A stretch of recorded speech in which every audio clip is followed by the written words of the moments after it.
toza osti mushaklarini ko'rinishini sizlarga ko'rsatishni joiz deb bildim. Shuning uchun mulyaj bilan bugun sizlarga uni ko'rsatib berishga, tushuntirib berishga harakat qilaman. Qaranglar, bu oq rangi qo'limdagi mulyajni bu bizning toza osti mushaklarimizning yonida joylashgan tos sohasidagi suyalarimiz. Aynan mana shu joylardan bizning oyoqlarimizning suyagi chiqib turadi, ya'ni bizning oyoqlarimiz chiqqan bo'ladi. Bu qismida qornimiz, dal shu tepaga ketaveradi. Aynan mana shu suyalarga toza osti mushaklarimiz biriktirilgan bo'ladi. Mana ichida ko'rib turibsizlar, qizil rangda. Bu bizning toza osti mushaklarimiz, bu tashqi ko'rinish hisoblanadi. Aynan ana shu toza osti mushaklarimiz bizning ichimizdagi barcha organlarimizni joyida saqlanib turishini ta'minlab beradi, ya'ni u ushab turadi.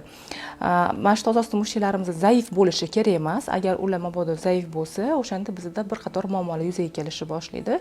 Shu muammolar yuzaga kelmasligi uchun toza osti mushaklarni doimiy ravishda mashqlar qilib mustahkamlab yurishimiz kerak.